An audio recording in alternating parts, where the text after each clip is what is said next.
Thanks for joining me here on Conversations for Yoga Teachers. I'm your host, Karen Fabian, the founder of Bare Bones Yoga and the creator of the Momentum Magic Method, showing you the way to becoming a confident teacher who seamlessly shares cues and easily creates sequences, whose classes feel like events, who understands anatomy, and who shares their passion in a unique and authentic way.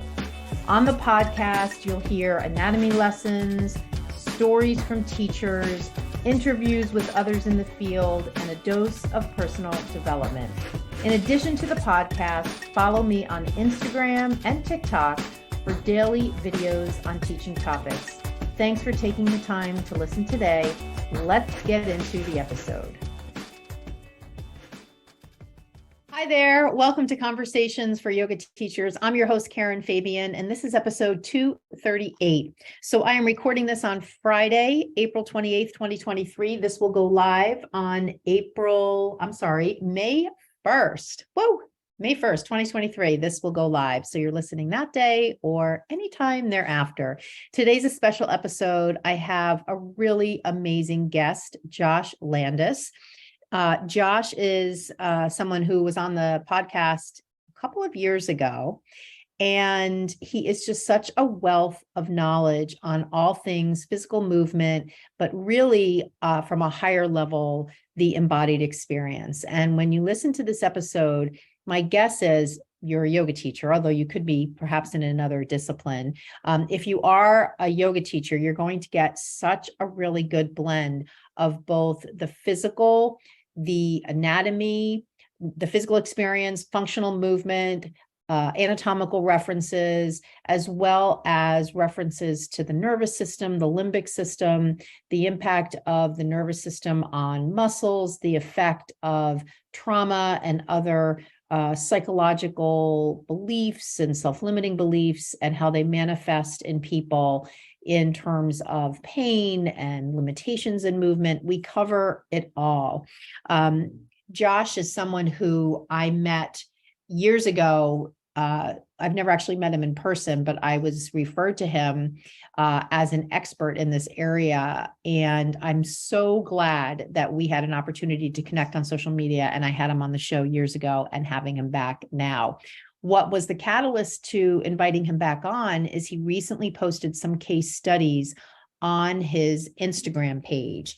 And I was so intrigued by the case studies that I wanted to have him on the show.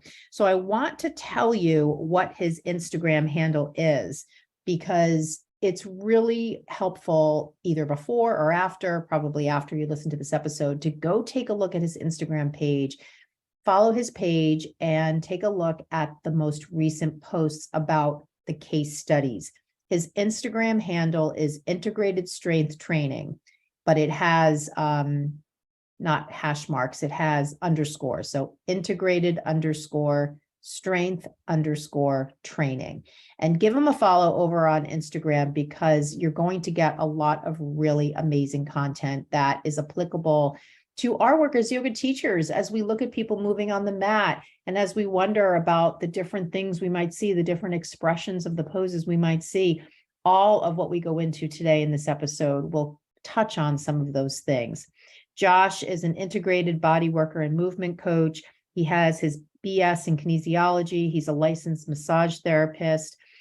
He is a personal trainer. He has a number of other certifications in his background. He's experienced in active release techniques, craniosacral therapy, intuitive energy work, neurokinetic therapy, massage, proprioceptive deep tendon release, and yoga tune-up. And yoga tune-up is run by Jill Miller, and she was actually the teacher who connected me with Josh. So having said all that, obviously someone who is very experienced and very well versed in this area. And I'm just so honored to have him on the show. So with that, we're going to go right into that conversation, myself and Josh Landis. Here we go. Hi there. Hey, how you doing? How are ya? Not bad. I'm just trying to put together a few notes here, just so I can kind of off of memory. have a Yeah. few more things to share as far as case studies go. But Awesome. Well, it's so great to see you. I am not in my studio, but I see you are in your office slash yeah, treatment space because yeah, I see the stuff behind you there, which is mhm, so great. So great. yes. And it's great to see you. I forgot to look to see when we did an episode before, easily over 2 years ago. Oh yeah, I was gonna say it's been at least a few years, I would say. Yeah. And I've kind of been MIA just in social Yeah. media in general lately. So Yeah. I saw yeah, you posted something about doing a comeback and I was like, yes. And yeah, so yeah. I get sometimes Instagram feeds me stuff and I'm like, oh, that's awesome. And are Mhm. you still in Colorado? I am, yes. Okay, got it. So you didn't physically move in this time. No. Okay. Just more so my office space I moved in the Oh, last 4 months. So I'm kind of relatively new into this new space, just settling in. It's a temporary okay. space. Subleasing from a chiropractor friend of mine, just an office space, but going to be moving into a brand new built space in like a year and a half or so. So Nice. just kind of biding my time until then. Awesome. I will Mhm. also apologize. I'm in the middle of making the bed. So that's why there are a bunch Oh, of you're pillows good. behind me. I just looked behind me. I'm like, usually I have a very pristine background, but Yeah. today. No judgment. No Yeah. judgment. Okay. Awesome. So I thought a great place to start, especially because I'm sure I'm always getting new people to the podcast and they didn't listen the last time you were on. So I thought it might be fun to just start with having you share a little bit about who you are and your background and who you help. Sure, totally. So, well, the name of the podcast will suggest, but my name is Josh Landis. I'm a body worker primarily. As far as licenses go, I'm just a licensed massage therapist and I guess a strength and conditioning specialist. So do a lot of training and rehab stuff kind of combined and a lot of like on the table therapy work.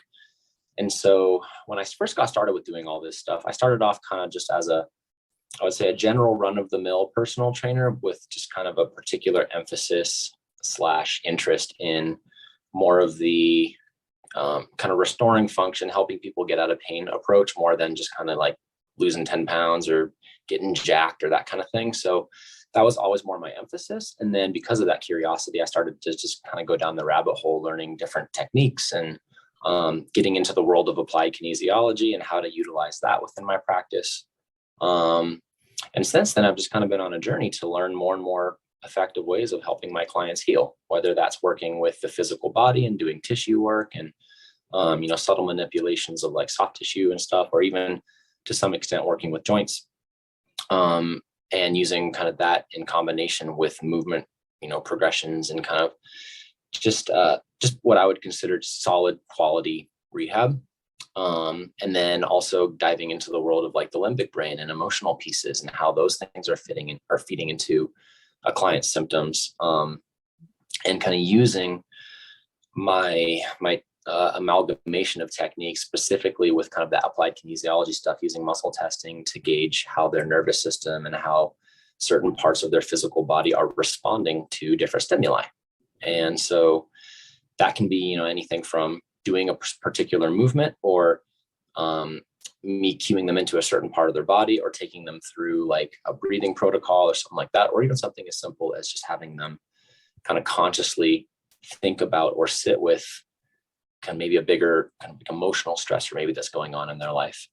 And just kind of being able to appreciate that all of those things could be contributing factors to what their symptoms are and having the tools to address each of those things. And if I don't have the tools, then at least knowing, how and who to refer out to, who I think might be the most, beneficial for what they're going through at that moment. So that's generally kind of how I work with clients and how I got to where I am now. And so I would just kind of consider myself, I mean, there's all kinds of healers, but I guess it's just kind of, I'm in the healing space and I have a unique approach of how to work with people. But I would say movement is kind of the lens ultimately that I'm looking through everything with, because I believe that our ability to feel safe in our bodies and to trust our bodies and to have a good, loving, nurturing relationship with our bodies And then being able to go out in the world and to use our body and to do stuff and to have fun and go adventure and do all these things is paramount to our well-being as human beings. And if we can't feel safe in our body, then no matter what we're doing, we're not going to really be able to heal fully. So I feel like movement is kind of that nice interface to be able to appreciate not just the physical stuff, but also the mental, emotional, spiritual stuff that's just kind of dragging us down in our lives or creating symptoms or making us not live the life that we want to live. So, yeah. Yeah. I mean, I love all of that. And I kind of, I hear when you were talking about movement, I kind of think of the movement as the 3D expression, and there could be many other things going on behind the scenes. And it sounds like you focus in part on the 3D representation of movement, but you also get into the other aspects. I mean, there were so many other things. I was trying to jot down notes to make sure to ask you follow-up questions about each one. Even when you think about something like the limbic brain or the nervous system or trauma in the body or breath work, all of that isn't necessarily stuff we can see when we have somebody on the yoga mat or work with someone in the gym or have someone in physical therapy, but it must have an influence, right? Totally. And I think one of the missing pieces there is that we kind of compartmentalize all of those things a lot of times, right? When we go to seek treatment, just like, for example, let's just say we've got like a knee thing. Our first assumption and kind of the first line of defense, I think, and it's logical, and it's usually the way I'll start with somebody, but like, okay, let's appreciate the physical structure. Is there actually damage in the knee? Is the meniscus wonky? Is there osteoarthritic changes in the knee? Things like that. But then once we go beyond that, a lot of times, or not even beyond that, but in addition to that, there are other pieces at play. And we can get into some of how those things will kind of show up a lot of times with a client presentation on the table. But it's not to say that the physical components of the body and working with that stuff isn't important or aren't important. It's just that there's often more, especially with chronic pain, there's often more to the puzzle than just the physical stuff. So yeah. And not having the ability to, or sorry to interrupt you, but to not have like the ability or the techniques or like a process to actually be able to suss those things out, right? Again, mentioning how we compartmentalize them, we don't necessarily appreciate that the two can be related, but then also, even if we do, not a lot of practitioners are out there able to address both. It's like, okay, if there's trauma stuff, go work with a psychotherapist. And to what extent that psychotherapist may or may not be able to connect the dots to their physical pain, may not be there, and vice versa with like the body work or the trainer, the movement person. They might not have, even if they have an appreciation for how the mental stuff can play a role, they might not have the tools in their toolbox to address it. So I like to kind of fill that role or that niche of like being able to bridge the gap a little bit for clients. And I think that's a huge missing part in how we treat people, how we get people better, and ultimately how we help them heal fully. So.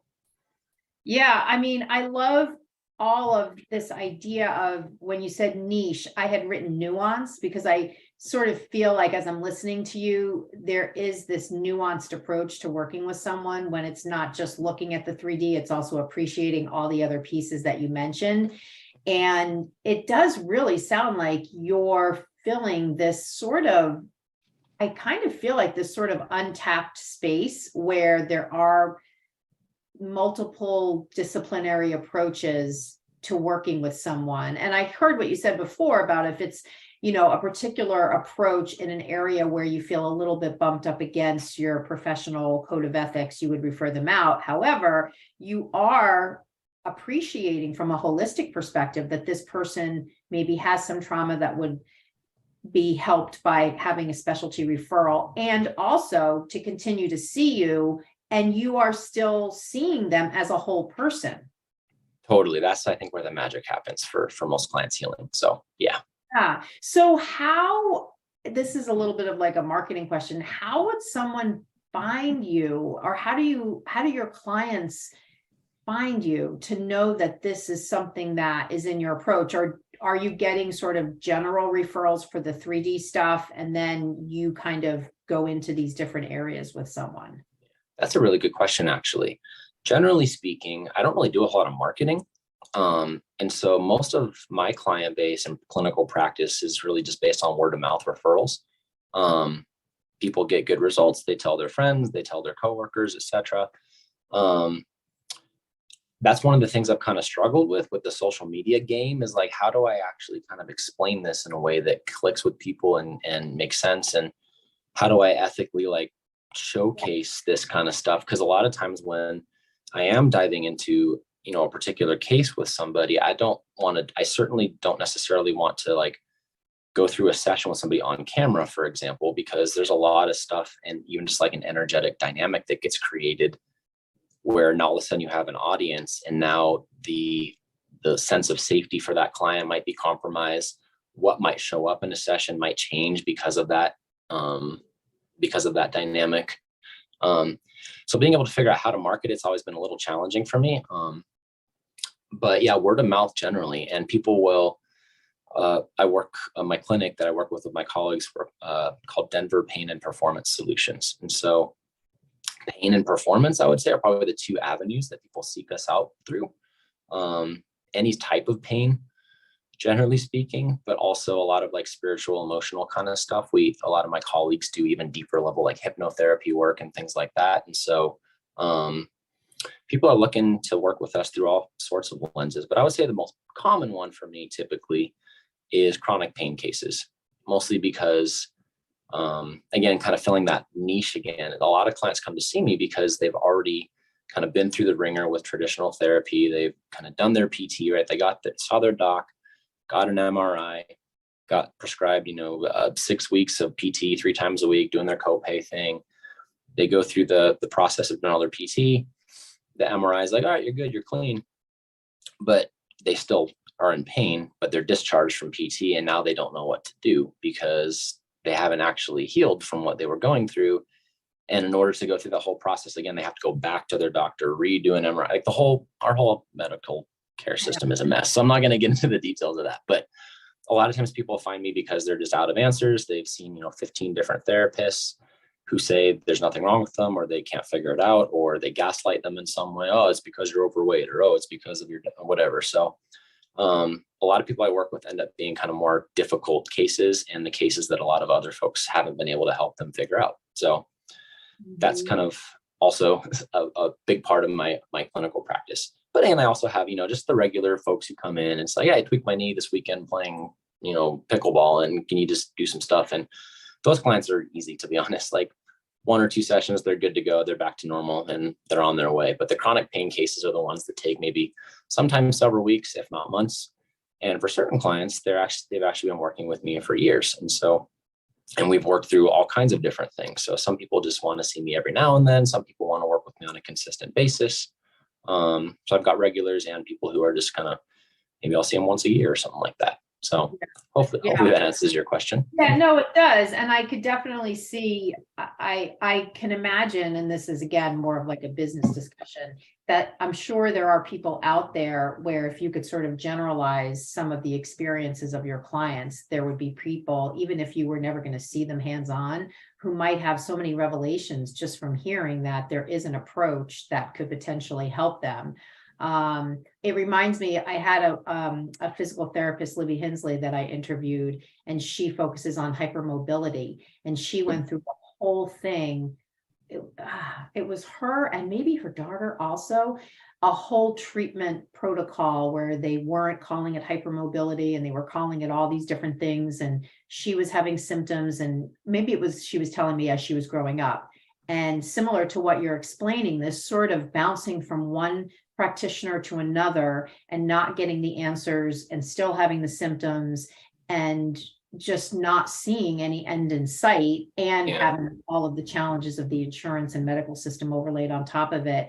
All it tends to do is increase the person's stress, which is probably going to increase their symptoms.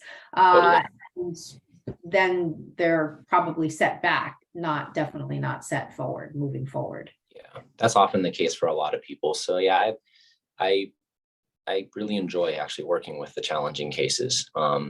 And I can't fix everybody. I mean, that's obviously a thing, right? Not everybody's either fully ready to dive in to what their body's kind of guiding them towards. I tend to think just pain in general, whether it's chronic, generally more chronic, but even if it's acute too, if it's not injury induced, then it's usually your body's way of just trying to get your attention. And if you think of it that way, like, okay, what is my body actually trying to cue me into or bring my awareness to? And most of the time, kind of culturally, we think of pain as something that we need to get rid of because it means something's wrong.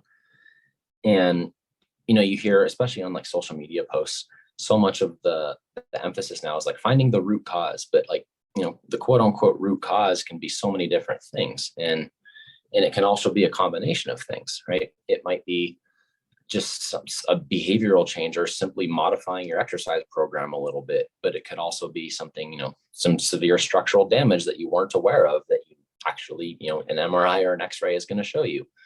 Or it could be, a combination of all of those things, plus maybe, everybody needs, to some extent, if you're a human being, everybody needs body work or some kind of healing modality every now and then, at least, I think, just as kind of general maintenance, because life just beats us up. Our ability to actually like find the source, depending on who you ask, some people are going to say it's always going to be this biomechanical piece that you're not accounting for, or whatever. To me, I think ultimately, without getting like too spiritual, I think this is just my belief system, but no matter what you're going through, the root cause is almost always going to be some kind of journey of the soul kind of thing. That's my interpretation of things and kind of my own experience in my own body and just having worked with lots of clients over the years. So yeah, kind of losing my train of thought here, rambling a little bit. Yeah, no, that's okay. I'm kind of wondering as you're talking, especially if you look at someone with chronic pain versus like the weekend athlete or someone who has clearly like an orthopedic issue or a strain or sprain or inflammation or something that's really in that 3D zone. If you have somebody who maybe has been in treatment for a while and still has whatever symptoms they have, I'm guessing that when they first see you, you have a look at MRI results and X-ray results. You're kind of going through that differential diagnoses to try to like just reassess probably what they already have been told. But here it is, that person sitting in front of you, they still have whatever symptoms they have. And I know that that can obviously vary.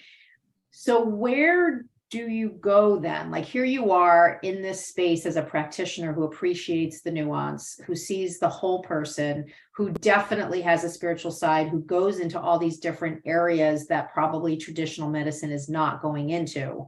Mm-hmm. So what's your first step when you look at all the objective stuff and there's nothing really screaming out at you? Yeah. Where do you go then?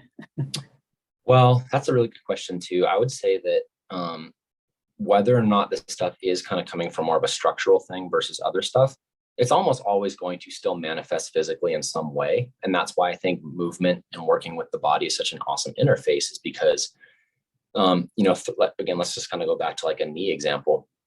If their knee is experiencing pain, I'm obviously going to appreciate, okay, what muscles are acting on the knee, what structures need to be kind of addressed there. If there's nothing that's images are really showing, but they've got a lot of pain, let's just say in like the patellar tendon. From a biomechanical perspective, I know that the main muscle groups that are going to be feeding into creating mechanical stress on the patellar tendon is going to be like the rectus femoris, for example, right? It's one of the primary quad muscles and a hip flexor. So it crosses the hip and the knee, and it usually has a lot of influences on something like the patellar tendon. And so appreciating the anatomy and the biomechanics is step one, right? So, okay, if I know that if they're getting patellar tendonitis or if they've got some issues going on there, I'm going to assess the functionality of their hip flexion, of their knee extension, of their hamstrings, of their ACL, PCL, meniscus, like all of that. I'm going to do kind of a combination of like orthopedic testing as well as, some more like AK based muscle testing kind of stuff, and just see how things are responding first. And more often than not, things are not going to be functioning optimally, right? So either they're going to be like really hypertonic, locked up muscles where just the muscular response is such that the muscles have no ability to inhibit and they're just holding on for dear life to try to protect that knee. Or they might have a lot of weakness and the muscles surrounding the knee aren't providing the support that it needs. And so it's creating mechanical stress right on the area. So in this case, I would evaluate, which muscles and things are not responding well to various stimuli. And then that kind of serves as like a backdoor sometimes as we go through the testing protocol. It's hard to explain. You kind of have to almost experience it and see it. But through that muscle testing protocol, it will allow us to kind of find the deeper sources of what's going on. There's a caveat there in such that I'm also very cognizant of meeting the client where they're at with their belief systems, right? So I have my own belief systems of kind of how I see the body and stuff, but I also know that, especially like really certain like analytical type of brains where they're not necessarily very spiritual or anything like that, they are married to this idea that it's a physical piece. I'm going to meet them where they're at. So I'm going to address things at that level. I'm going to have that conversation with them at their level of understanding and the way that they see things. And a lot of times doing that, to me, at least instills confidence and trust, and a sense of safety. And that is the most paramount thing in any therapeutic relationship, is that the client has to feel safe first, because no matter what modalities I'm using, if they don't trust me, they're not going to respond nearly as well to whatever I do than if they do trust me. So that's kind of step one, is seeing the big picture. I'm always there, but like my level of awareness is not necessarily going to be the same as the client's level of awareness of their own body and what's going on, or just their understanding of things. And so meeting them where they're at in that way is a priority for me. And then again, a lot of times, going back to that knee example, okay, so rectus femoris, I know biomechanically it's going to create some stress on that patellar tendon. Let's assess what's inhibiting or what's affecting the brain's ability to get that rectus femoris muscle to fire, to contract well, and to relax well. And a lot of times that's going to be coming from stuff like, instability of the sacroiliac joint, or how the foot is interacting with the ground in their gait cycle, or, things like that. And a lot of times just going after a few like ligament corrections in their ankle and or their pelvis can do a lot to restore the brain's ability to get that muscle back on. And all of a sudden the area that they're experiencing pain, in this case, the patellar tendon, subsides, because the brain's now able to send, based on the corrections we did, better signals to that muscle. That muscle is now, managing kinetic energy better. And these soft tissues, the connection or the attachments, the origins, insertions, tendons, ligaments, those tend to be where we feel the pain a lot of times if muscles are not responding well. So that's just kind of one example. And again, we can get into more specifics as we go, but yeah. Yeah. Okay. And as you were talking, I can imagine you're probably also like, I'm thinking about the impact of like lifestyle and posture and nutrition and overall health. Like, is that part of that initial conversation you're having with someone to sort of get an idea? I mean, certainly if someone's presenting with some kind of patellar tendon syndrome, there's potentially some impact if they're running a lot, or if they're carrying heavy loads or squatting a lot, or whatever it is. So, does that come up, and have you sometimes uncovered because sometimes I wonder if the medical physicians even ask those questions. I mean, it kind of depends, I think, if you have a general practitioner versus like an orthopedist, although that's probably a generalization. But my guess is that has an impact and can potentially sometimes hold the secret to what's happening. So totally. I don't know what your thoughts are on that. Yeah, I mean, the initial intake, there's always a history. There's always, okay, let me get an idea of what this person does kind of on a daily basis. What does their general routine look like? What do they do for a living? What do they do recreationally, fitness-wise? What's their sleep and diet look like? Kind of just like the basic health stuff. That's always important to know. Obviously, we know that if someone's coming in, they're really trying to get super hyper-specific, focus on a pinpoint issue, but they've got all this other just like really basic, low-hanging fruit. That's usually a good place to start. And that can reduce the overall stress quite a bit, right? So yes, I'm accounting for those things for sure. And sometimes, like I mentioned earlier, it can be as simple as just like, we need to do a little bit of a lifestyle tweak. Or if you are a recreational fitness person, or you like to run or whatever, it's like, okay, what do we need to do then to either adjust, your routine, or change your movement protocols a little bit?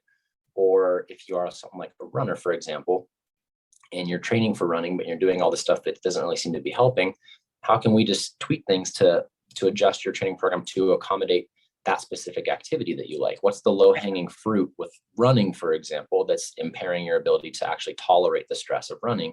And how do we build that up through training? So yeah, there's definitely things like that too, where I don't necessarily need to do a lot of hands-on work per se, but it's just getting the client to understand. And sometimes that's through conversations. Sometimes that's through more of an embodied experience on the table and conversation, but bringing that client's awareness to that issue and then helping them change their behavior is often a simple solution.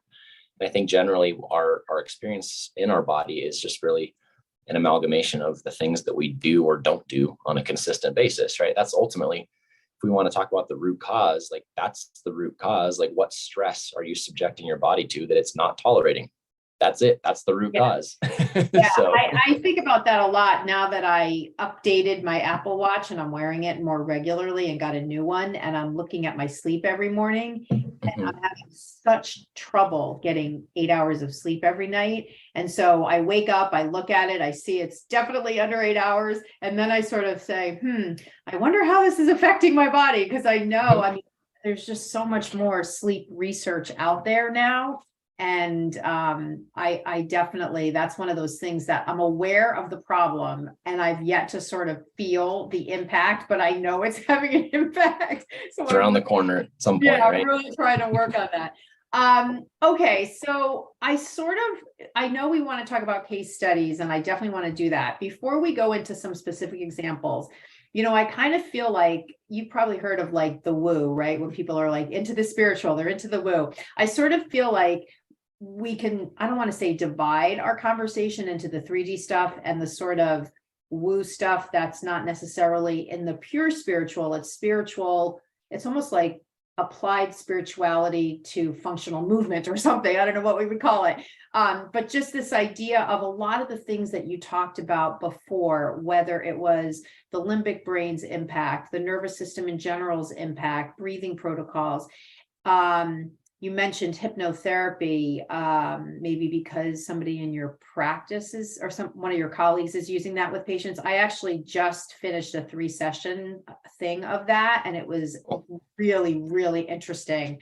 So I can definitely vouch for, it's a very different way to work with a therapist. And even though my initial thought wasn't to go for a physical pain issue, and it didn't uncover any of that, it uncovered a lot of stuff that I was not aware I had in my mind. So I can imagine for someone going through something physical, it's probably really helpful. So I guess my question is, how do you know when you're going to go into some of those areas? Like based upon the assessment process that you just described, would it be that you do the assessment, you work on some kind of functional pattern changing, maybe you adjust their movement or workout schedule and they still report back having the same symptoms, and then you're like, okay, so now I got to go to this part of the tool belt that has all these other things. Tell me a little bit about that. And especially talked about some of your patients who might, or clients who might be a little like, what do you mean? I don't know how it comes up. I'm curious about that. Yeah. So again, unique to the person, right? Unique to the relationship that I kind of foster with that person initially, but some people come in more open to it. Some people come into it less open to those things. I would say though, that just kind of through our website and how people hear about us through referrals, most of the time, people who come to see me are a little bit more, I guess, open to that stuff in general, because again, they've already done the traditional thing, right? They've already seen a bunch of different therapists who haven't been able to help.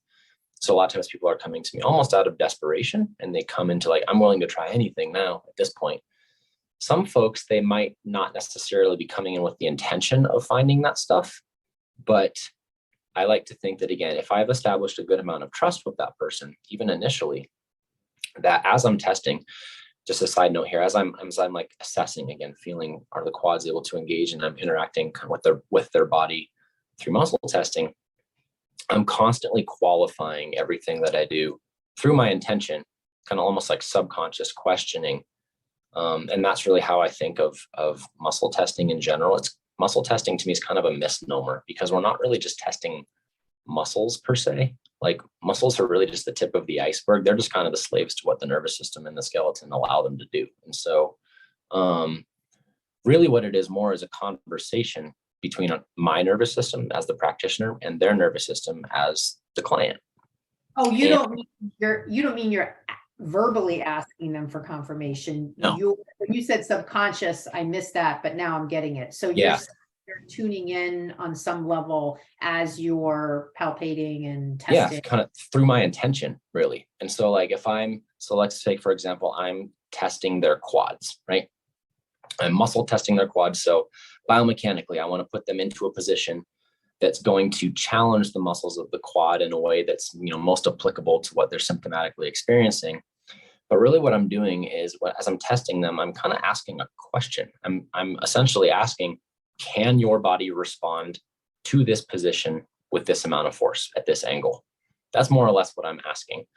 And their body will either be strong or it won't, or it'll either be locked up or hypertonic or overly compensatory tightness guarding, or it will, function normally.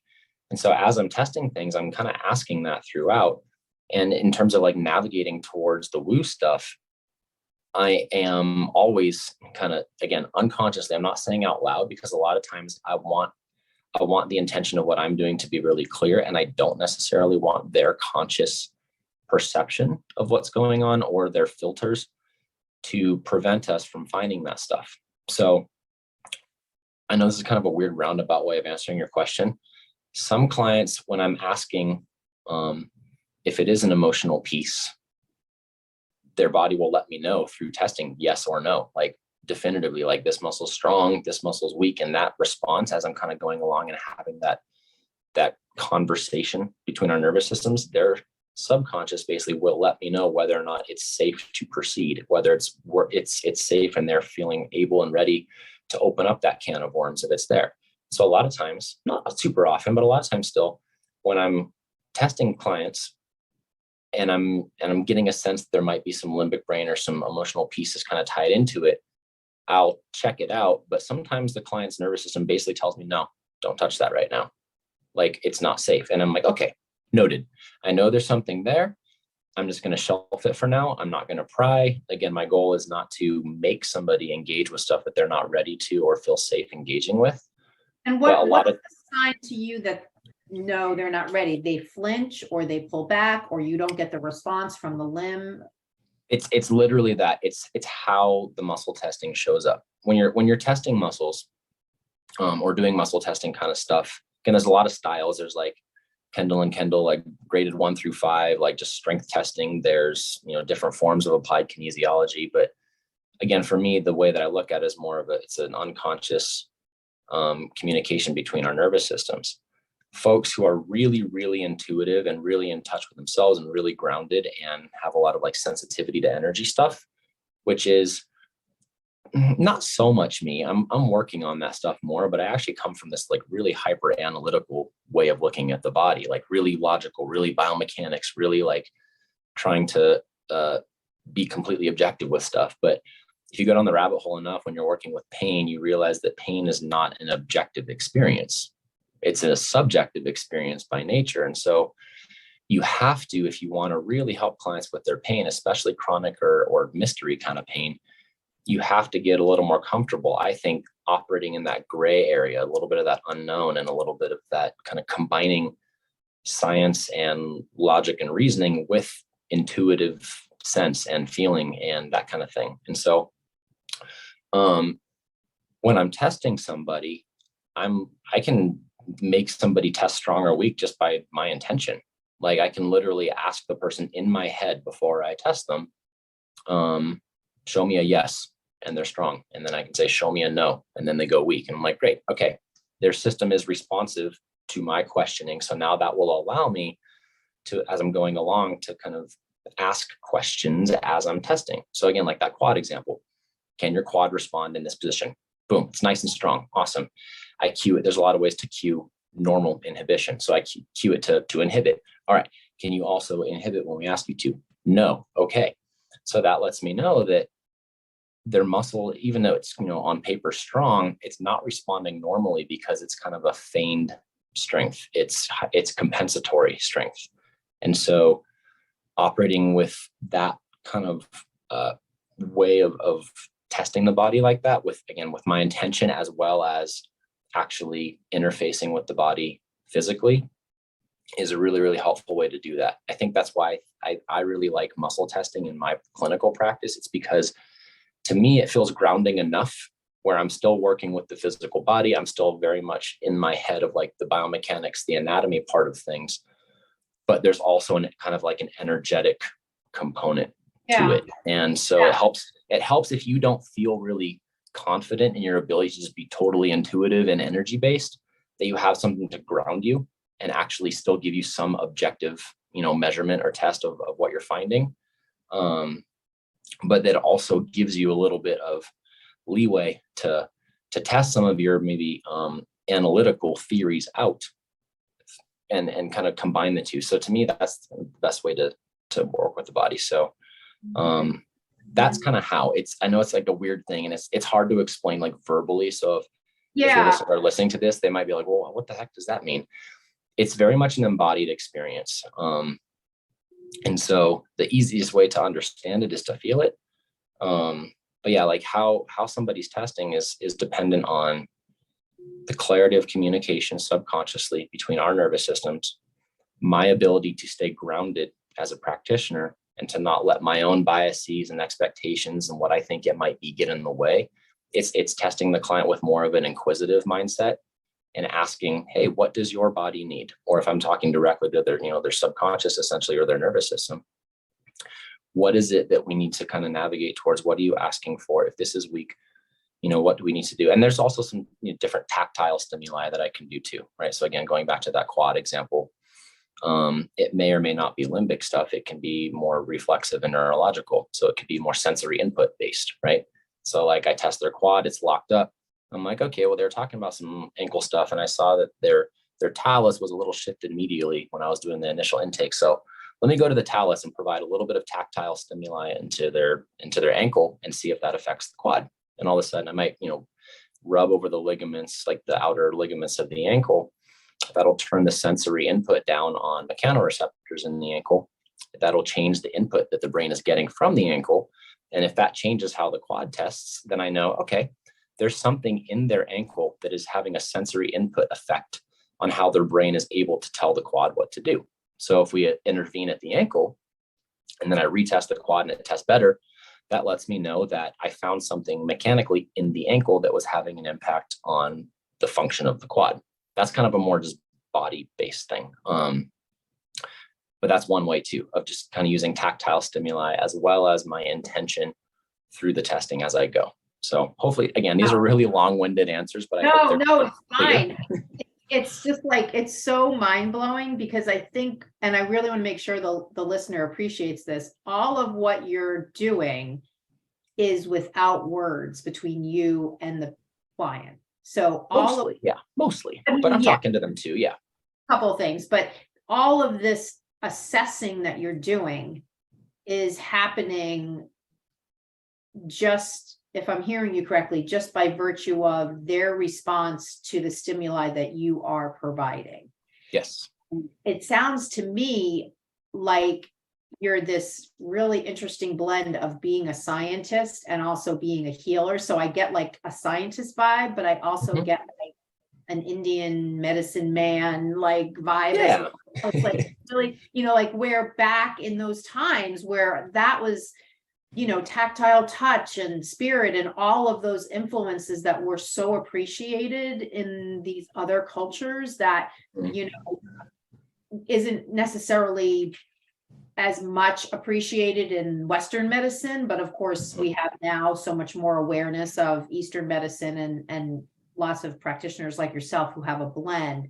But that's what I was seeing, like this, or hearing this blend of being a scientist and also being a healer, however that shows up for someone, whatever thoughts come to mind there. Yeah. And ancient cultures too, with like Eastern medicine stuff, like obviously a lot of those things work and help people heal. I think now though, more than ever, we actually have a scientific basis for how those things are actually working, like the mechanisms physiologically of why this is actually showing up. And that's where like kind of the functional neurology stuff that I do really comes into play. It provides an actual theoretic and scientific basis for some of these other things that may seem a little woo, but really to me, a lot of the stuff that's woo often just means the science has yet to catch up. It doesn't mean that it's invalid. It just means that science hasn't found a way to explain it yet, but that doesn't mean it won't in the future. So. Sure. No, I totally agree with that. So maybe my natural inclination at this point would be to maybe get some examples from you, which is exactly kind of where we started when I saw your Instagram post where you were sharing about a client example. And I was so fascinated, and that's what made me respond to you and say, hey, I'd love to have you talk about this on the podcast. So if you have a particular case in mind, that I think would maybe, I love the quad example, and maybe that kind of can pick up on making it a little more real for people. Yeah, I mean, that was just like hypothetical off the top of my head, but I've got a few. Actually, I had one of my regular clients that I see on a pretty consistent basis came in this week, yesterday morning, actually. So it's pretty fresh in my head. So she came in and she's been having a combination of symptoms. So primary symptom was TMJ stuff she's been getting. So right TMJ, a lot of tension and tightness and kind of at least low grade pain, but pain and discomfort nonetheless in her jaw.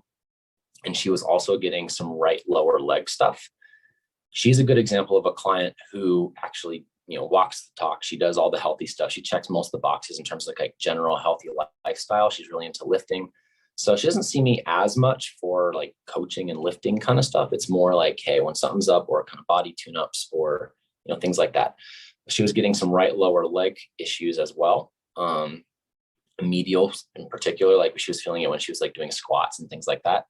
And then she also let me know that her left hip, kind of like just left hip abductors, TFL, glute medius, things like that. She was getting some discomfort over there too. So her three primary symptoms were TMJ, right lower inner leg, and like ankle, and then left hip. TMJ bilateral? Does it typically... just the right side in this case, just the right side in this presentation.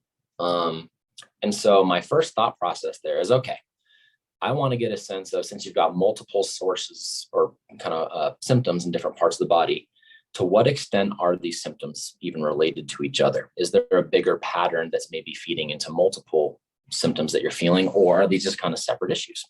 So the first thing I did is kind of assessed her midline. That's often a really good place to start, is just kind of looking at breathing and looking at midline stability with people. Like, do they have the ability to balance left and right, front to back?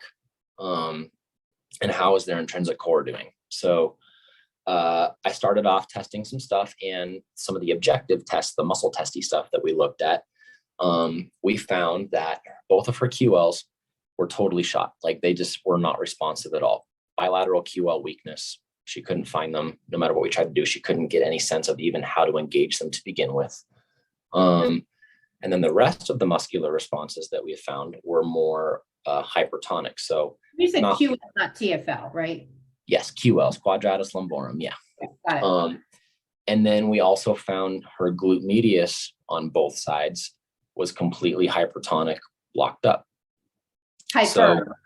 Hypertonic, yeah. So as an aside here, just kind of from a muscle testing perspective real quick, when you're testing muscles, you basically have three responses, the potential responses, and how the thing's actually going to test.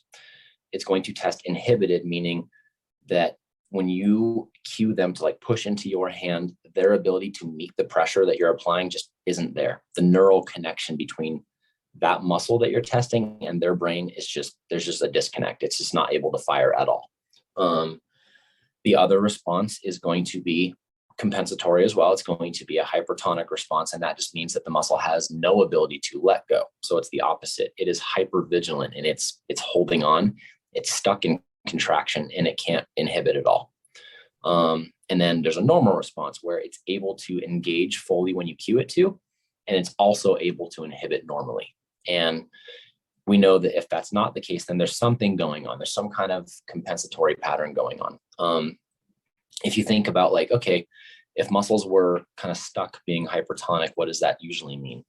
If a muscle is hypertonic, like stuck on, it's generally indicative of, again, protective guarding, protective tension. It's usually what's also going to contribute to a lack of, again, full range of motion of contraction of a muscle. So a lot of times hypertonic muscles that are constantly staying hypertonic, mostly due to what we subject our bodies to, right? So like for runners, a great example is like hypertonic calves. I mean, they just pound the pavement so much. So all of the input that their sensory receptors are getting in their feet and their ankles and their knees and stuff, their body's getting all that sensory information. And it might, maybe their threshold for running is like 2 miles, and then they run 3 miles. So that means for that last mile, their body's relying almost entirely on compensatory mechanisms to finish that last mile because they already kind of hit their threshold, right? So now all of their muscles are hypertonic. And it's like, if they're not aware, they're not listening to their body, those calf muscles are going to start to get more and more achy. They might start to form more trigger points. The attachment points for some of those muscles might start to get achy or painful too, like the Achilles, for example, right? Or the plantar fascia or something like that. So yeah, that's the aside of how muscles will test. So we found, again, to review, we found her QLs were just totally shut off. Her glute medius were really locked up, hypertonic. They did not want to let go. We also found that her posterior tibialis and her medial gastroc, so the inside of that right leg, which is where some of her symptoms were, those muscles were also totally locked up, like did not want to let go, super protectively guarding. And then I also found some stuff. I just wanted to kind of check and see what cervical stuff was doing because she was getting some TMJ things. So left cervical rotation, totally shut off, had no strength there. And let's see what else we found. And the upper traps bilaterally were hypertonic. They were also locked up as well. Yeah. So that was kind of some of the objective tests that we found. There were more that I could have checked out, but really when I'm initially testing stuff, I want to just test the few physical structures or muscles or joints that are probably going to be most applicable to what their symptoms are. So we tested those things, and I'm not going to go into the details of kind of piecing them all together, but what we found was, what my initial question was, how are all of these related, if so? And it turns out that her TMJ was kind of really the primary driver of everything. And so the way to test that in this case was to simply have her put her hand on that TMJ, which we call that in the world of applied kinesiology, we call that therapy localization. Essentially what we're doing, to my understanding, is we're essentially just closing the feedback loop to that part of the body, right? When we do that, their sensory awareness of taking their hand, putting it on that spot is creating this feedback loop, or tying the feedback loop together where their brain is picking up the signal from that, and it kind of self-regulates for a second. And so her hand on her jaw allowed everything that tested abnormally to test normal again. Everything, QLs, lower leg, all that stuff, everything came back online and tested the way it was supposed to. So that was pretty indicative. Okay, there's something happening at the jaw that we need to address. And if we do that, more than likely, all the other stuff is going to unwind and kind of normalize. Well, and is the jaw related to the traps and traps, QLs, cervical rotation, glute medius, right lower leg, all of it was being affected by the jaw. And so I was like, great. Okay, so now I at least know where I want to start to explore a little bit more specifically. So that was like level one, or like layer one of my assessment process, right? Just getting an idea of how all this is piecing together. So now we knew that we needed to go into her right jaw.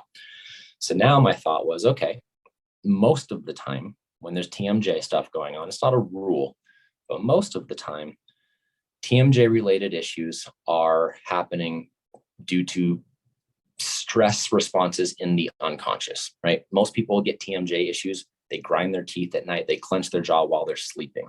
And what's happening? Like migraines or anything else? Any other symptoms? A little bit, yeah. She was getting like some kind of radiating stuff kind of across the top of her head, actually all the way into like her eye kind of she ever like sinus area or anything as a result of the TMJ? Like, was she having like real 3D times when she couldn't really even function? It was so bad.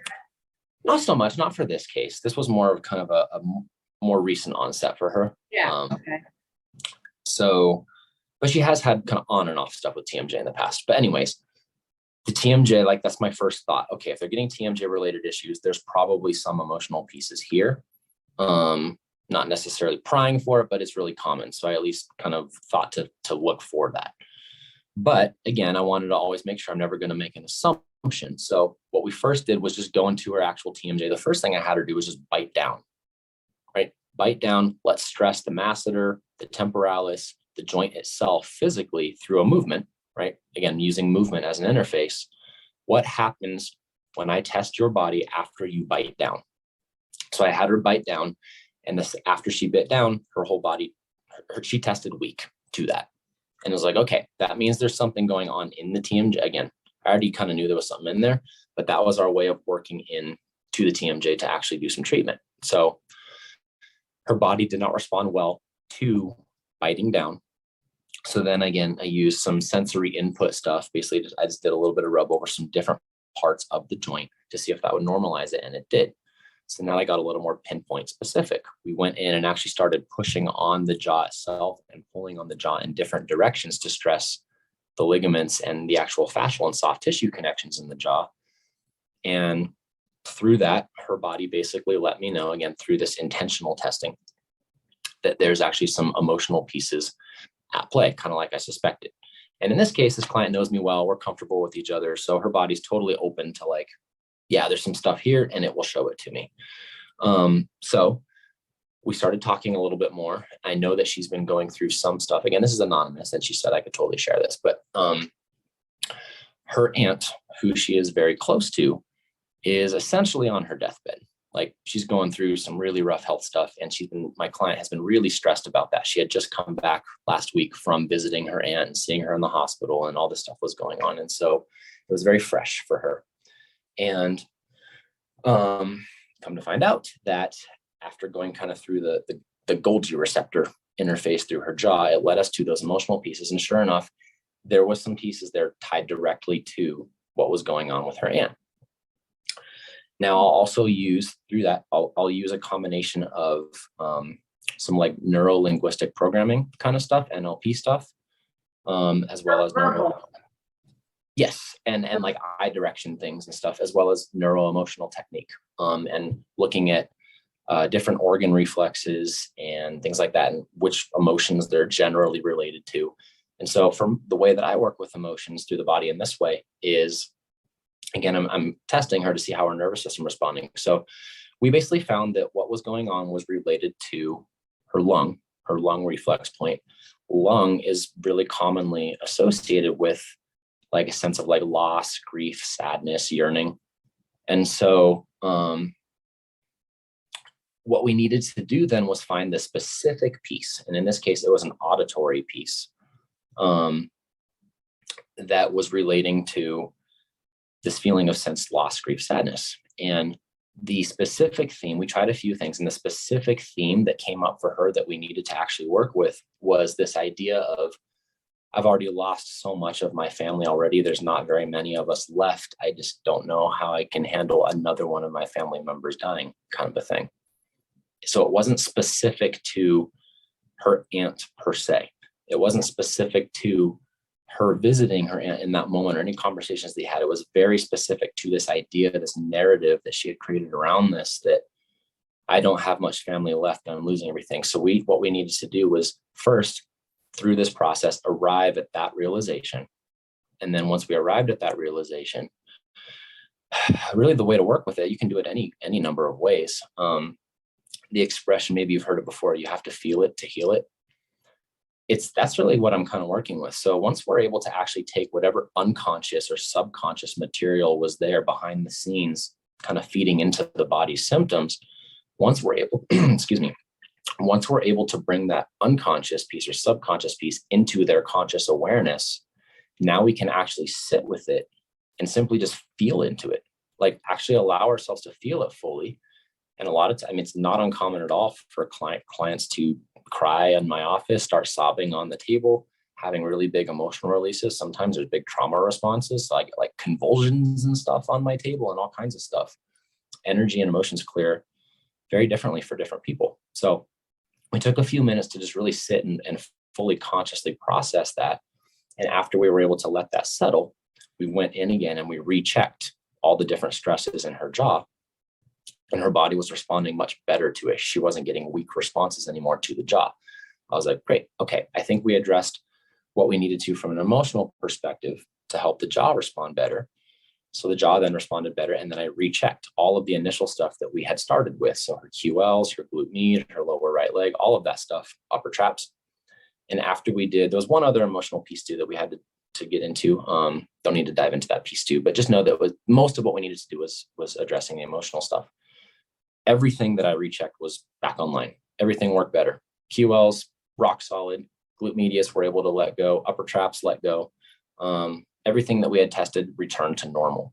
And so that's a good example of kind of working backwards or working through the body and working with an objective understanding of what's going on first, looking at the biomechanics, looking at the anatomy and what might be involved in all these pieces, but then also combining some of this functional neurology, applied kinesiology, and again, like limbic brain emotional work too, to arrive at the, again, in this case, the root cause, right?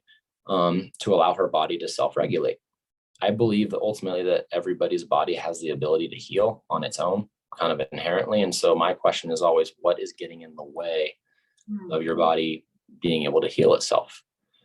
A lot of times with something like this, a presentation like this, the client might ask right off the bat, or kind of make this association of like, okay, so this emotional piece, how's this emotional piece causing my pain? It's less, to me in my mind, it's less of a causative factor, like a direct, like, oh, you're having this issue with your family's health, and so it's causing your lower leg to go wonky. And it's not so much that.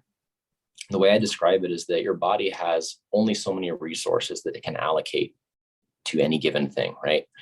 And so most of the time when we're sleeping, when we're healthy, like our body's just kind of healing on its own. If you're going through a really stressful life event like that, a lot of times that stress is going to take away your body's or make your body have to allocate most of its inner resources to addressing that rather than addressing like your knee or your ankle or whatever, right? Because ultimately our nervous systems are going to prioritize relationships and how we connect with other humans more than a musculoskeletal thing. So it wasn't so much that the stress of her family's health stuff was causing her issues so much as it was not allowing her body to self-regulate and heal the stuff that normally just kind of goes away on its own for her.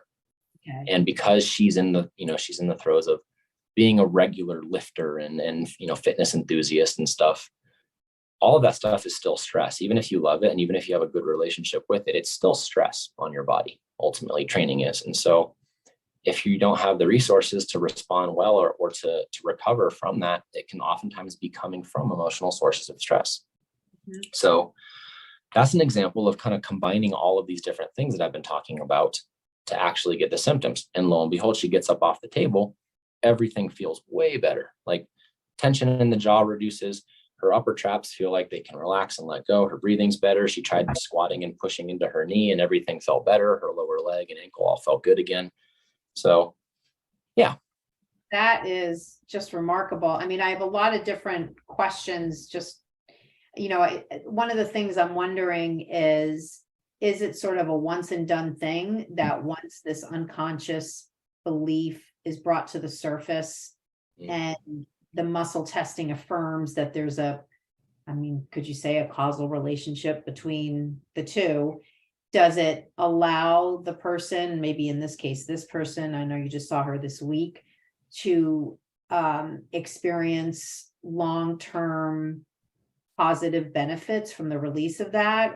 Or do you sometimes be patterning, because anybody that has a limiting belief, sometimes the acknowledgement is step one. I mean, I certainly know from my hypnotherapy sessions, it's kind of this constantly reminding yourself of the higher level mindset that you can affix your attention to.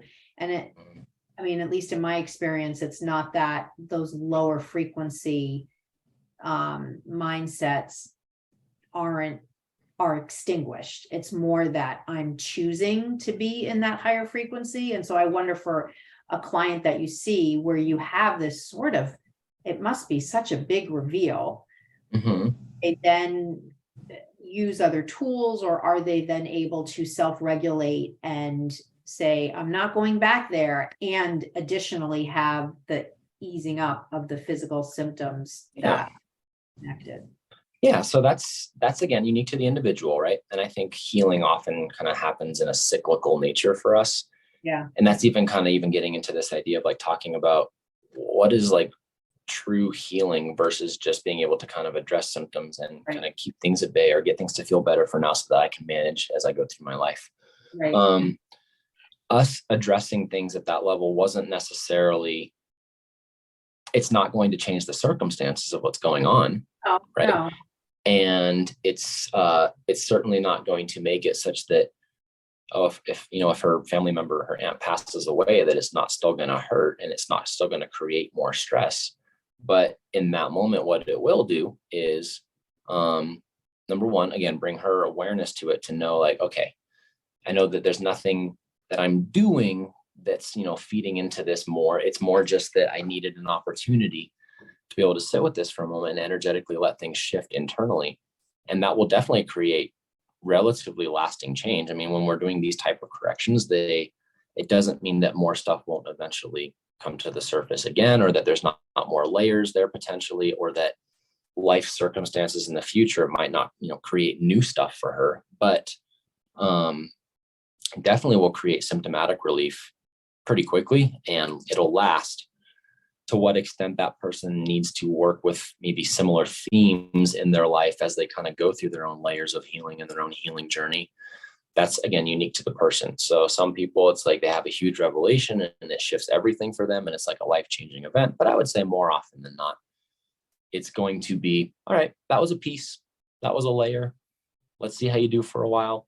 Does it show up again? Does it show up in a different way or whatever? So the answer to your question is kind of, it depends. Yeah, totally. I mean, and when you mentioned NLP, I'm a big fan of NLP and I'm fascinated by it. And I can imagine work like this helps someone sort of reframe their self-limiting belief. In this case, this woman's making it mean something about her family, as opposed to, is there an opportunity to reframe that belief about what her aunt sickness means to something else that can be a higher frequency, just appreciating family and appreciating longevity and appreciating, and being grateful for the family members and that I'm part of a family and all those things. Yeah, totally. And that, I think a lot of times it comes down to kind of, as part of any healing does, a conscious choice. Yeah. Right. Like step one of healing something is becoming aware of a belief or of a narrative that you've been attached to for a long time, that's no longer serving you, right? That's no longer actually helpful anymore. All of us have all kinds of different beliefs that we're really married to, and we think they're part of our individual truth at the moment. That doesn't mean that's not going to change in the future based on, future life experiences that change our perspective and help us see things in a different way. So what I like to believe is that those little bits and pieces that clients can get with me through different sessions are just little nuggets that are contributing to that overall more lasting growth. To what extent or what percentage of their healing I'm contributing to, I couldn't say. But I think it's still profound, regardless of how big or small that piece might be for them. And as long as people are open to these ideas that I'm sharing, I think they get great results from it. And again, it doesn't mean that we have to go really, really deep with stuff. It just means that sometimes we do. And I'm open. I have the toolbox and the ability to hold space for that. But that's not what everyone's looking for. And that's not necessarily what everybody needs any given session. So yeah, but you're going to kind of go where the evidence leads you. It's exactly. Not like you're coming in and seeing someone with this template. You're just kind of questioning. No agenda. Yeah, I have no agenda. I'm inquisitive when I'm working with clients. Again, like I said before, the question I'm kind of asking is, what do you need? How can I support you right now to give you the resources that you need to address these symptoms or to help manage even for now? Because sometimes it is just it's a management thing. Right. Like another client, I shared a case study on Instagram too of another client with like a shoulder repair thing that he's going through, a labrum repair surgery. He's concurrently going through a divorce at the same time. So it's like, to what extent is the stress of going through a divorce contributing to his healing process? A lot. Yeah. So it doesn't mean that like he comes in and sees me and we do some work and all of a sudden like going through a divorce isn't stressful anymore. Of course it still is, Yeah. But it might provide like one little like nugget of truth that might help shift again his perspective going forward, so that in the future he's less bitter or he's less resentful or he's less whatever, like it can manifest all kinds of ways. Yeah, I sort of think of, I have a family member who struggles with depression, and there was an acute episode of constipation that led to an emergency visit and a colonoscopy and all of this. And I just kept thinking, I know this is related, and it's interesting to hear you speak on it. of course, when people are going to see psychologists and psychiatrists, how much do they appreciate that the clinical presentation of the person could be affecting them from a functional movement standpoint if they just walk in the room, right? They might not, of course, if the person is having some sort of severe, like this family member I know, severe medical condition, you could potentially say, oh, and by the way, I'm also seeing a psychiatrist and I'm on psychiatric medication. All right, so now we're getting other alerts that there's potentially an overlay. But just does make and I always encourage clients to, I'm not a registered psychotherapist, right? I'm a body worker. And so I have to always be mindful of not overstepping my boundaries too. And if I am getting a sense that there's something there that kind of there's this deeper stuff that needs to be addressed, I definitely encourage, if they're not already, to seek, working with an actual registered psychotherapist as well to make sure that they've got somebody who is more qualified to help them work with that stuff, to navigate that. But that through the bodywork lens, I'm happy to address things as I'm qualified and able to do. But I always encourage that they work with, the requisite professionals that they need to address those levels of things. Yeah, no, I think obviously that's the responsible and ethical thing to do. And I also think it gives them sort of an interdisciplinary approach to what's happening and sort of like a team of resources that they now have rather than just, a hammer and a nail type of approach. Totally. Wow. Well, this is just amazing. I have so many other questions. I want to be mindful of your time and I so totally appreciate you coming on and talking about all of this. There's so many different areas where this has impact. I guess one of the things that maybe we could end on is not so much well, let me just ask you this one question, because this actually came up when I was listening to an interview with, and I want to just bring in one specific piece to yoga teacher. And one thing that I'm be curious to have your thoughts on, I was listening to Jill Miller. She was on a gentleman's podcast. I don't recall his name, apologies. And I had actually DM'd her on Instagram afterwards saying, I'm going to have Josh on my show because I know you guys are friends. And she's like, oh, yeah. Tell him I said hi. But the reason I had DM'd her is because in her interview, because of her new book was the theme of the show. And she mentioned something I had never thought about, which were some of the, I think she even cited some studies that had to do with this sort of stress-induced nervous system response that oftentimes happens when people are in Shavasana, and how there's a group of people, or there are certain people who at the end of a yoga class are in this relaxed, supposedly position, and are so amped up, their nervous systems are so amped up. And she even described it in such an interesting way that I'd never thought of, this way of I'm laying there on the floor and my heart's exposed and, my body is just open and this vulnerability. And the way that she described it, and then she overlaid sort of some of the science of what's happening in that person's body at that moment, it just gave me such an appreciation for, as a yoga teacher, who in my classes might be experiencing that. So totally. I guess I'm just curious, like, what does that bring up for you, especially as you're working with people and you're dealing with the nervous system and its response to different situations where outwardly you might be like, isn't this relaxing? But yet the person's experience of that could be different. Well, I have a lot of thoughts on that. We can pick up too and like do a part 2 sometime. But that would be great. When I'm doing kind of an initial intake with folks, to me, as a movement professional, breathing is like the most foundational movement there is. So I'm always looking at breath, how they're breathing. Are they mouth breathing? Are they shallow breathing? Are there parts of their rib cage, their torso, their axial skeleton that aren't really participating in breath? And for what it's worth, when I have kind of a suspicion that there might be some limbic brain kind of trauma stuff kind of behind the scenes with what they've got going on, usually I work through that, or my way of kind of getting into that is through looking at the intrinsic core, is through looking at breath. And so like, instead of doing like a knee extension activity to assess what's going on at the knee, I will I will do some shavasana-ish kind of breathing things, or I'll have them breathe into a certain part of their body, right? Maybe like PRI has gotten really huge over the last couple of years on social media. I'm not a PRI trained person, but I'm really familiar with at least the lens that they're looking at things through. And so, they might have like an inability to breathe into like their left side more or something like that.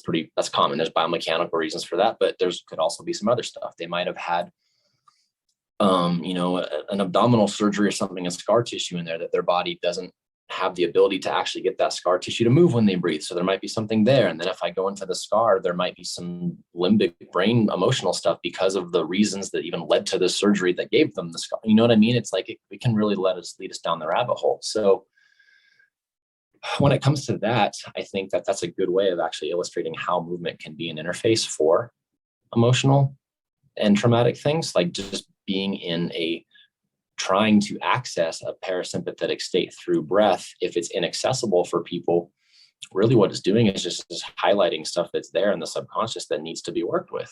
It's not that the breathing itself is dangerous. It's almost kind of the same thing with psychedelic drugs too. And I'm not going to dive into all that stuff too much because it's not my area of expertise, but it's the same thing of like what a lot of times people go into like ayahuasca ceremonies or something to do is to reveal to them what's deeper inside of them that needs to come to the surface to work with. And so you can do that through movement too. It's a very psychosomatic experience, especially yoga. I don't think strength training has that emphasis as much. Yoga, that's kind of the intention, I think, or at least it used to be. And so I just kind of take a lot of those principles of working with the mind body, but I just apply them to strength training. And I use my own, there's more than one way to skin a cat. I have my own like movement protocols and progressions and regressions that I use to navigate that, but there's no right way to do that. If you're operating as a movement professional, even just looking at your client's body through the lens of the nervous system, how is their body processing this sensory information in their body?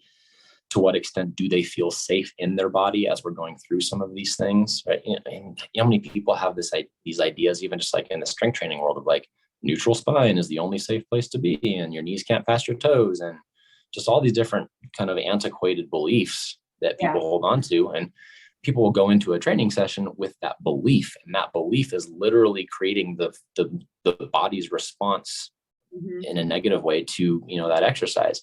If we can create both a rational explanation to help them understand, no, that's not actually true, but more importantly, create an embodied experience that they can navigate the thing that they think is scary, and they go into it and they come out of it and they're safe. That can change their belief. That can change the lens that they're seeing things through. So I hope that answers your question. I have a tendency to kind of go on tangents. No, it does. For some reason, as you're talking in this last piece here, I'm also remembering, I don't remember where I heard this idea that if someone, let's say, has frozen shoulder, but then you put them under anesthesia, you can get full range of motion in their shoulder. Maybe when you said ayahuasca, it sort of reminded me as an example of like, there's different ways to sort of get to the unconscious. Well, maybe that's not an example of an unconscious belief, but more of like there's some sort of functional impairment, but yet when you give the person anesthesia, you're removing that sort of policing of the movement. Yeah, you're kind of to an extent, you're cutting off the nervous system's influence on that limb in that moment, right? Temporarily, but right. So really, I'm working at the level of the nervous system and the physical structure and appreciating all of the things that might be contributing to that. I mean, range of motion changes happen instantaneously a lot of times when we do stuff like that. Like frozen shoulder is a great example. Again, just as an example for that, like the first place I would start is rotator cuff muscles, because generally frozen shoulder is the capsule getting over, like the actual soft tissue of the capsule itself kind of being stuck in a contractile state, but also when we know that the role of the rotator cuff muscles is to centrate the ball in the socket. So if their muscles, or if their shoulder can't move, it's likely that kind of a combination of the capsule of the shoulder itself plus the muscles themselves are really hypertonically locked down. So what do we need to do to unwind them? Do we need to do soft tissue work? Do we need to do neurological work and kind of reflex-based work? Do we need to do emotional work? It's probably going to be a combination of those, but a lot of times a session or two is all you need to get the shoulder to let go. Because again, something like adhesive capsulitis, frozen shoulder, it's just the body's way of protecting or responding. It's a compensatory response. So what is it compensating for? Yeah. Right. Yeah. No, it's very, I find this whole conversation so interesting because it's just, again, just this, I mean, I love that you're calling it embodied experience. It's sort of a elevated way, I think holistic, but I love that embodied experience concept. I think is an even more elevated way to kind of look at somebody in this kind of full body way, embodied, full body. So that is amazing. Well, tell us what your handle is on Instagram, because I know that you're hopefully going to get back in there and put some more stuff in there in case people want to take a look at. I think it's just integrated strength. Yeah, integrated_strength_training. Got it. Okay, I had to look it up because I don't actually know. Okay. It's been so long since I've been on there. Yeah, that's okay. I'll put it in the show notes for people to reference. And I am on YouTube as well. I have a YouTube channel that at this point I've really just used it as like a free place to host, demonstration videos for exercises, stuff for clients' homework. Okay. I haven't really had the time or energy to really invest in growing the channel because it's really hard to balance running a clinical practice and being an influencer. My intention isn't to be an influencer so much as just I want to kind of get these ideas out there more. So at the very least, that's important to me. So I've kind of refound the motivation to do that. But the intention going forward is to actually make more long format content going forward for YouTube.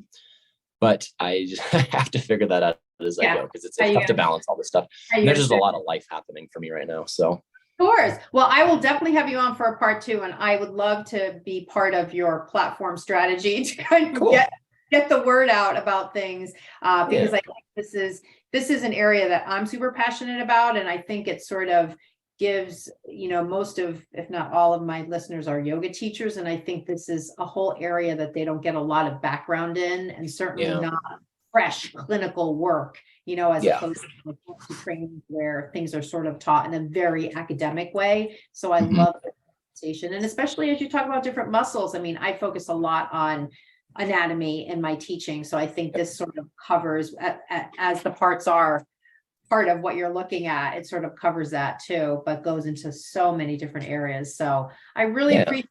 I will definitely connect with you for a part 2, and have a wonderful weekend. And this will actually post on Monday, so I'll send you the link. I'll send you the link on Monday, and I'm super excited to share it. So me too. Excited to listen to it. It's always a little weird listening to your own voice. But I know. Yeah. I tend to not listen to any of my episodes because it is kind of strange. It is fun though too, just to kind of hear things back again. So yes, take it. All right. Well, Josh, thank you so much. And I will talk to you soon. I'll be checking you out on the IG there. Cool. Right on, Karen. Thank you very much for having me. It's always fun. Yeah. Bye. Thank you so much for listening to this episode. And the fact that you're still here and still listening is not lost on me. So thank you so much. Couple of things. If you have any questions, please contact me. Send me what your questions are directly to my Instagram DM. You can find me there at Bare Bones Yoga. The next thing, I hear so much from yoga teachers that they want to be confident. They want to feel more confident. They don't want to have that nervous feeling in their stomach when they get up to teach. They don't want to stumble over their words. They want to create sequences fast and not spend so much time writing out their sequences and practicing their sequences. And they so much want to just walk around the room rather than being tied to the mat and practicing the entire sequence with their class. If any of this hits home for you and you want to develop into a more confident, authentic teacher in the next 30 days, I want you to DM me, confident teacher, heard it on the podcast, and I will show you exactly how you can get there. Thank you so much for listening. I'll see you on the next episode.